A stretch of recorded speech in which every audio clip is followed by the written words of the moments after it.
Hey everybody, what is going on? Hexlex here with another Master Duel video for you guys. So today I wanted to make another video talking a little bit about the meta. I know what you're thinking, didn't we just do a metagame analysis video? And you're right, we did just do one of our more traditional metagame analysis videos where we go over here to Master Duel Meta, take a look at their tier list. We always talk about how this tier list is representative of community tournaments, it is not representative of the ranked ladder, and then kind of go into it from there. But one thing I've noticed with this tier list in particular is that tier 1 is fairly, tier 1 is fairly accurate, right? Branded DESPIA being, the majority played and powerful deck with Sword Sultani, not too far, but still a decent ways behind him, and then all the other decks are kind of trailing behind. But the thing with the tournaments, right, with this particular scene is that we're seeing a lot of archetypes here that are kind of really out, might seem really out there to be in tier 3. We've got Spirals, Heroes, Drytron, Dinos, Salamangreat, Adagnister, Leerless Tri Brigade, Zombie World Double, which we've seen in tier 3 before, but a lot of these decks that I just mentioned there are honestly, in my opinion, more in the rogue category than in the tier 3 category. And I think what we're actually seeing here with these decks being in tier 3 as listed here on Master Duel Meta and being used so much in this community tournament, we're seeing what I kind of talked about in the last metagame analysis, where this is kind of like Branded Despia versus everything else this format, in that yes, Branded Despia is on top, but a lot of other things, the quote-unquote everything else, still has a pretty fighting chance. As such, the rogue and tier 3 categories are kind of bleeding together this format a little bit, where a lot of rogue decks are kind of able to because it's funny, it's not just the power levels of decks within a bracketed frame tier that shifts, it's kind of like the tier itself in terms of what power level of decks kind of go into it can also shift a little bit between meta to meta. So we're seeing tier 3 is just kind of a little bit more lenient, which I think is what we're seeing here on Master Duel Meta. So in this video, what we're actually going to do here is I'm going to go and break down what I think in terms of best of one ranked ladder, rather, in particular, where I think all these decks fall on the tier list here, right? Once we do that, then we'll go ahead and take a look at some deck breakdowns for this deck. So I'm kind of bleeding together some styles I've done for metagame videos where I am doing a little bit of prediction, which I do tend to prefer analysis over prediction when it comes to talking about the metagame. But here I think we're seeing again enough of a difference in the community tournaments list as opposed to what's actually being seen on ranked ladder that I definitely feel comfortable doing this. And then, like I said, we'll go ahead and take a look at the deck breakdowns for these decks here. That'll be a little bit shorter because, again, we did just take a look at a lot of these deck breakdowns really recently, so not that much has necessarily changed. But in any case here, we've got just 8 decks to place. Unlike my last tier list, or where I did it on a tier list maker like this, I'm not going to cover Rogue just because, again, there's so much that's viable in Rogue status right now. There's so much that's viable in this meta that it would be going through a lot. We'd have a lot of placing to do. We'd have a lot of deck breakdowns to do if we also covered the Rogue tier. So we'll just cover tiers 1, 2, and 3 here. What I consider to be top tier, and then obviously tiers 2 and 3. Well, again, that should be pretty inherent. But and again, just know that I do think a lot of Rogue decks do tend to blend into tier 3 in this meta. I'm just kind of covering what I consider to be the top or firmly in tier 3. So I'm just going to go ahead and break this down in terms of the order that I have the images laid out here. So first up, we have Adventure Phantom Knight. This deck is actually one that is not particularly popular right now. Does not see a lot of play at the moment, but I still think is fairly viable, fairly solid. If you're going to play an adventure deck right now, I think this is probably the adventure deck to play. Same if you're going to play a deck that's got DPE in it. I think this is definitely the deck to go to. Now, granted, both of those engines have been kind of hampered by recent ban lists with both Fusion Destiny and the Fateful Adventure going to 1, right?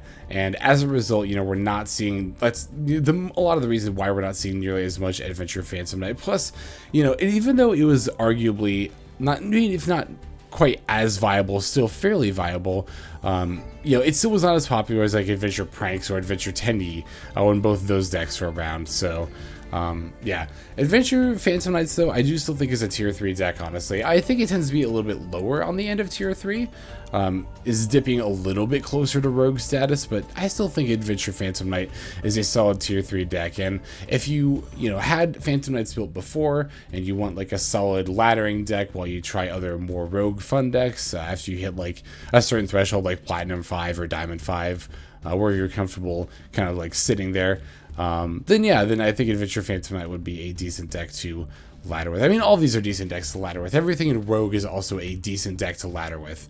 When I say Rogue decks, I mean decks that might not quite make the list of tier 1, 2, or 3, but you could still pretty feasibly get to Diamond 1 with.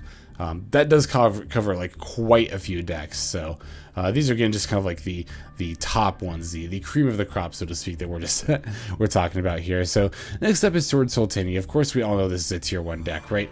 Behind the branded DESPIA builds, Sword Sultani is definitely, I think, one of like the top decks right now. It's just still very consistent. It's still very strong. It's funny because a lot of people are like, oh, it just ends on like Chi Shao plus Baron. And honestly, that might not be like as impressive as like what some other decks can do. But the fact that this deck can so consistently spit that board out on so like relatively few resources is pretty awesome, honestly. And then we can throw out like a Baron, or like a Baron, a Protoss, and or a Chao Fang on top of that, then you're really just talking. But really, especially in a best of 1 format, consistency is king, right? And Sword Sultani is probably just the most consistent meta deck out there right now. Yeah, and I was just to say about it, it's definitely those of you who invested early, like me, in the deck are like definitely getting the payoff there. But honestly, I still would invest in Sword Sultani if you're curious and haven't up to this point. I know there's a lot of people who tried out the Sword Soul Learner deck in the Synchro/Exceeds event. If you tried it out and you liked it, like, I still think this deck is fine to craft. Like, even as stuff releases in the future, Sword Sultani is one of those decks that can definitely still keep up. Even when it gets knocked down from tier 1, which eventually, as any Yu-Gi-Oh deck does, it will get power crept out eventually. But as it does, I think it'll still hang around in tiers 2 to 3 for quite a long time to come. So that's just my personal prediction. I think Sword Sultani is here to stay in a lot of ways. But like I said, right now, very, very solid tier 1 deck there. Next up, we have everyone's favorite burbs, good old Flandres. Flandres I can firmly place in tier 2. They're kind of like Eldritch, which we'll talk about next here in a moment.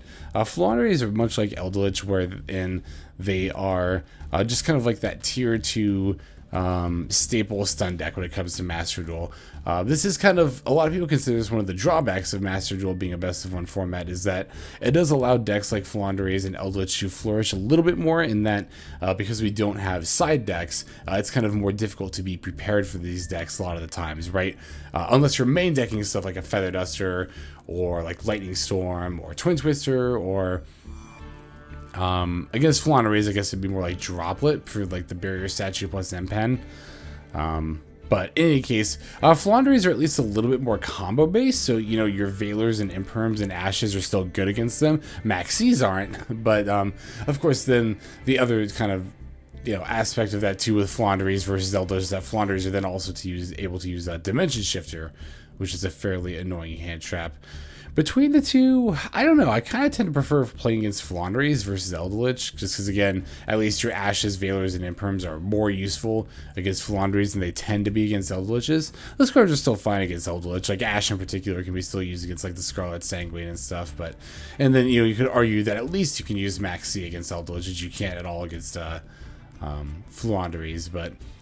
pros and cons of both, so to speak. So, Eldritch, I've been talking about that a fair bit here.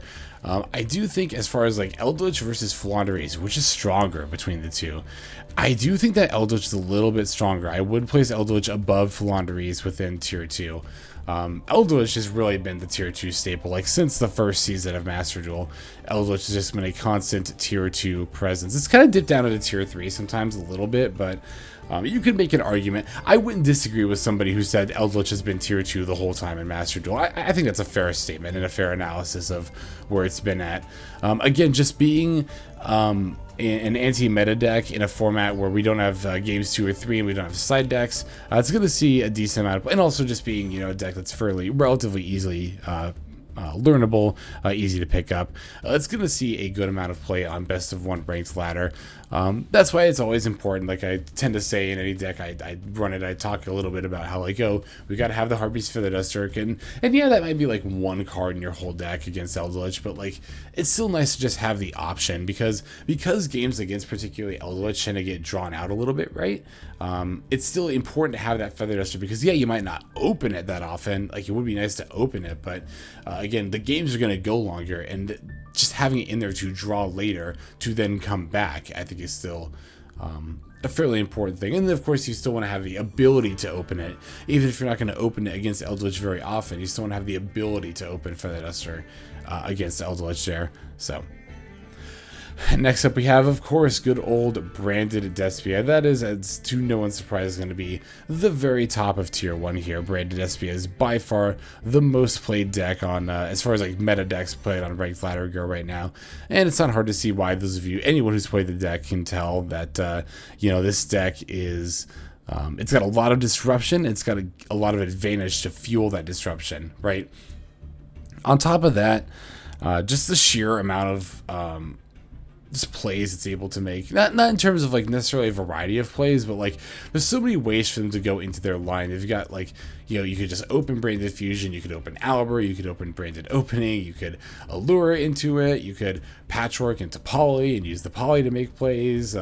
They've got the Surprise Super Poly. Like they just have so many different like ways they can access their play lines, that, and also have other disruption, like I said, like the Super Poly and stuff, that yeah, it's kind of it's kind of no wonder that Branded DESPIA is as good as it is. Of course, we all knew it was going to happen, but again, you know, go figure. Being able to fuse materials from the deck is really, really good, huh? How about that? All right. In any case, here, yeah, next deck we're going to talk about here is NUMERON, which I've never really placed on a tier list before, and I don't really see placed on too many tier lists, but I feel like NUMERON is enough of a presence in Master Duel right now, and just in general, that it should be acknowledged.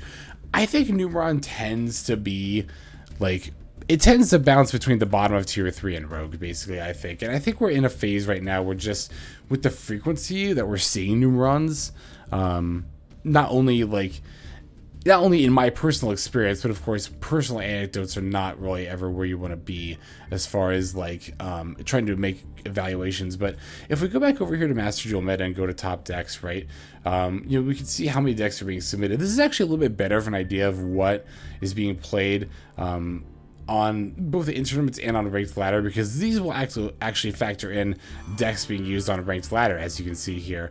Yeah, we can see NUMERON is seeing a lot of representation, well, relatively a lot of representation. You can see Branded DESPIA eats a lot of this pie, so does Sword Soul, but yeah, we're seeing NUMERON see a fair decent bit of representation here, so I figured, like, yeah, this is probably a good time to talk about where NUMERON tends to stand on the tier list. It's really only the kind of thing you'll see on Best of 1 ranked ladder. I mean, some people might take NUMERON to tournaments. I don't know why you'd really do that, but just go, you know, you do you. I'm not going to disparage how you want to play the game. Go for it. But this definitely is more of like a Best of 1 ranked ladder thing, because NUMERON likes the fact that they don't really care whether they win or lose the coin flip, because they're trying to go second anyway. In turn, that does also tend to give them away more often than not. If you are playing ranked ladder and you lose the coin flip and your opponent lets you go first, they're probably playing NUMERON. They could also be playing you know, rank 8 spam like Danger Lunalight Kaiju, or they might even be playing this next deck we're going to talk about here, Sky Striker.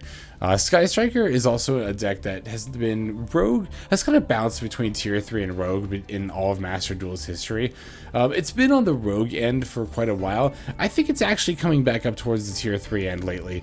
I've been seeing more of it, and well, again, that's just a personal anecdote, and we can't ever make meta evaluations solely based on anecdotes. But again, if we come back over here to top decks, I think, yeah, we see it decently represented up here. Same with like Dark Magician Heroes, actually. I do think these are still I think these are Rogue decks power level rise, like, even if they might be seeing a decent amount of play right now. I think that's, again, just due to the nature of, like, being, like, I bet if I click these, I bet they're going to be mostly, yeah, tournaments. Like, right, these are tournaments, and then, I know those are win streaks, actually.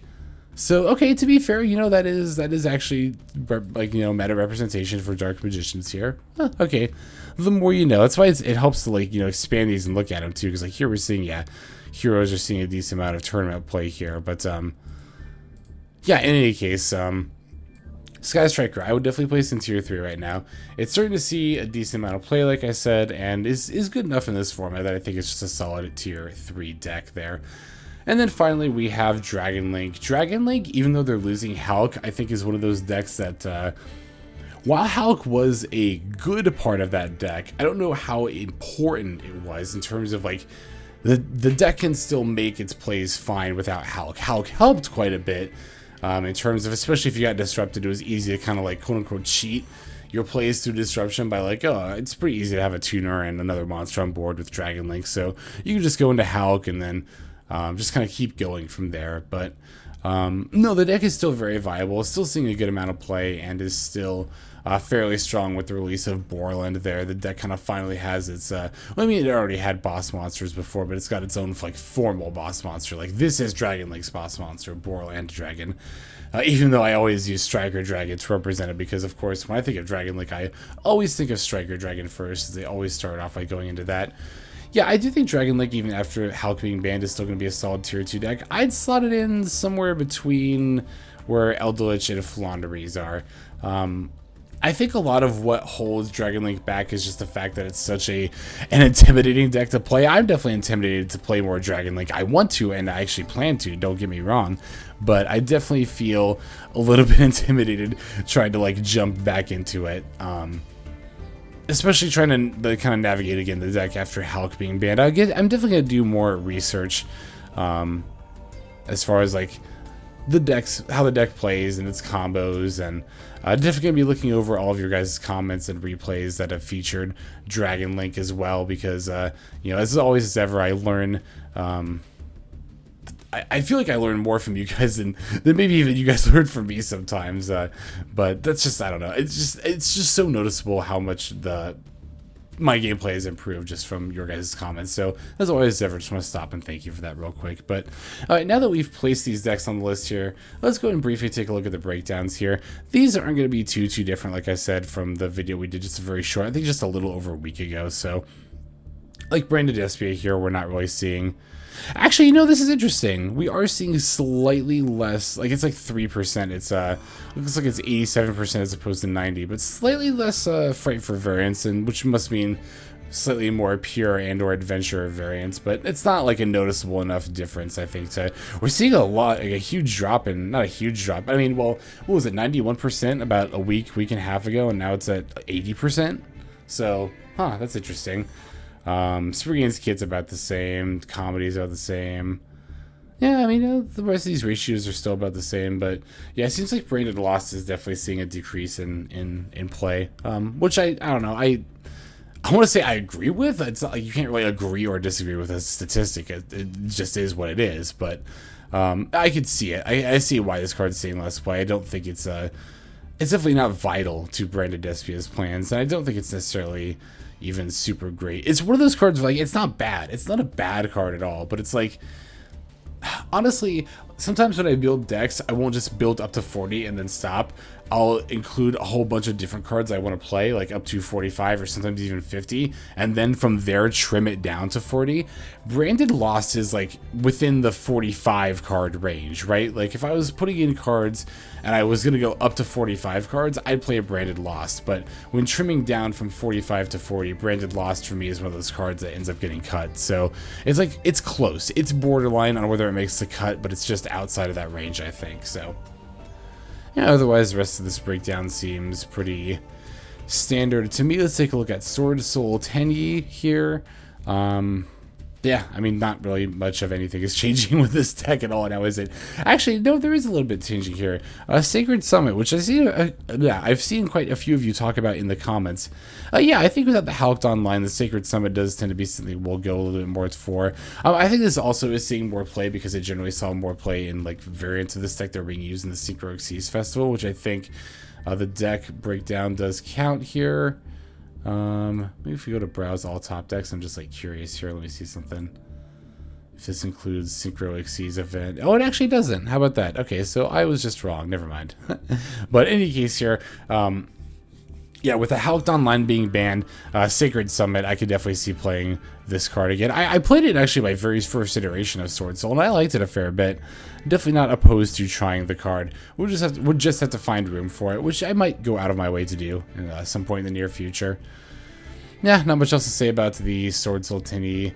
Same with Eldritch. I mean, Eldritch is still doing Eldritch things, right? We've got the big Golden Lord. We've got the Floodgates. We've got Lord of the Heavenly Prison. That's interesting. That's you know, when it first came out, I remember seeing play as 3 of in like every Eldritch deck, and now it seems very like divisive whether you play 3, 2, or none at all. Actually, it's exactly divisive. It's 33% all around, which given how many Eldritch decks, I was gonna say must be on here, but it's actually not too many, honestly. So that makes sense, because this would be more for like, yeah, tournament. Well, I guess it's all even Wraith Ladder here, so. Yeah, we're seeing some branded DESPIA variants of it. I haven't encountered too many of those, like, personally.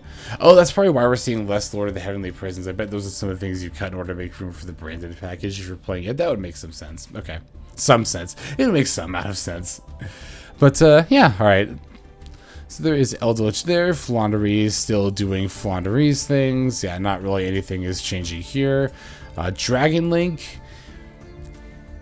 I don't know, there's like always so much to take in when you go to this, even just this deck breakdown page. It's like, woof. Actually, that's a lot, a noticeable drop in play for Fairy Tale Snow. Down to, well, pretty much 81%. Down from like 90, was it like 90? Was it in the 90 last time? It was in the upper 80s if it wasn't 90. It was 90 relatively recently when I looked, I remember, so. Huh, that's interesting. Especially because I see a lot of people saying like that this deck has a really hard time just functioning without Fairy Tale Snow.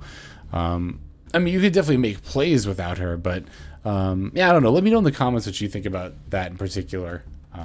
Just Dragon Link in general. I'm endlessly fascinated and also endlessly intimidated by this deck in terms of just wanting to play it. So, always looking for feedback relating to that.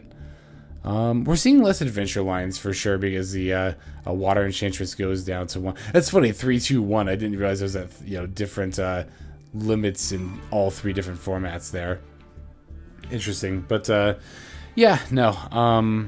I still think the Adventure line is worth playing in this deck again, even with only 1 Water Enchantress. I think generally speaking, most decks that are playing the Adventure line probably will and probably should still play it, but might not even necessarily be the case with Dragon Link here. I think this is one of those decks that could probably get away with cutting it if they wanted to, but I'll still probably be playing it whenever I go back to the deck next. I guess we'll see. Okay, Sky Striker. We haven't looked at this breakdown recently, but I'm not really seeing too much that like we haven't seen before with Sky Striker, right? Sky Striker just kind of does as Sky Striker does. We're actually not seeing as many Adventure Tinny engines in here. Wow, as I expected at all. A lot of these have the band symbol, but a lot of these are just also people running Hulk. So Sky Striker does actually lose out on that. Like you can't really OTK with the access code anymore as easily because, you know, you would go Hulk into Selene into access code, but that was definitely not a vital function of the deck at all. So I mean, we'll manage just fine without the Hulky Fibrax there. Yeah, that being said, though, the Adventure line is definitely still worth considering in this deck, even though, again, Water Enchantress is at 1.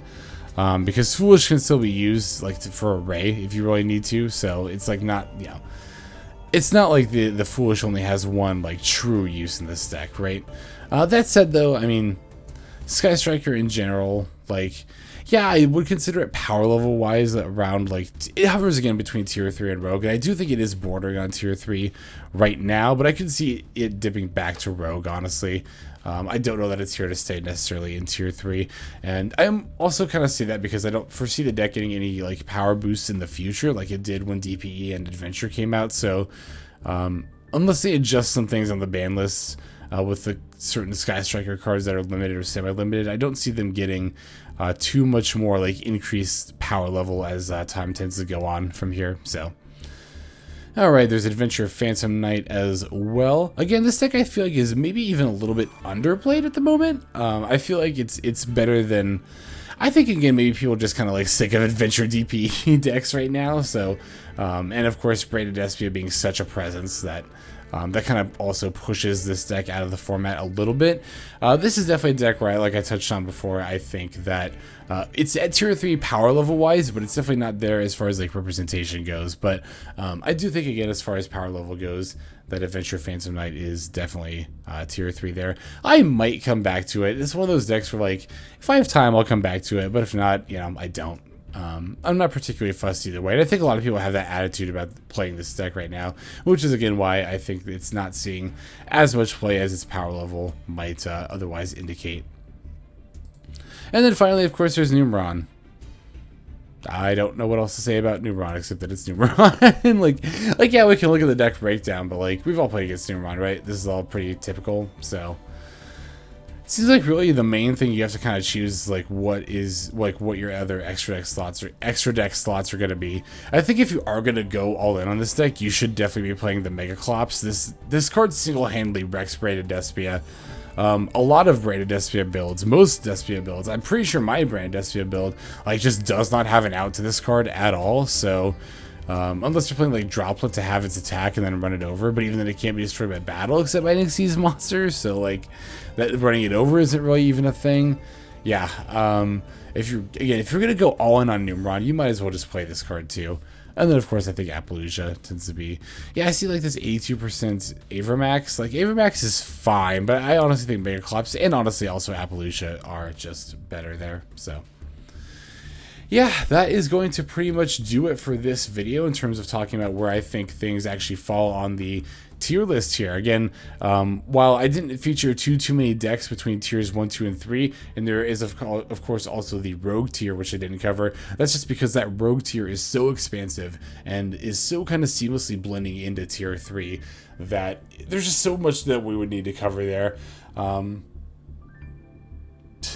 I don't have time to do it, honestly. I don't have time to go through, because I think the Rogues tier list would be like at least a dozen different decks, and maybe if we really wanted to, we could do a video where we just talk about Rogue decks, and how viable they are, and like make like a Rogue tier list, like a tier list within a Rogue, but like I don't know, that'd be a lot. In any case, definitely let me know in the comments what you think and where you think everything lies between tiers 1, 2, and 3, the decks we talked about, where you think they place.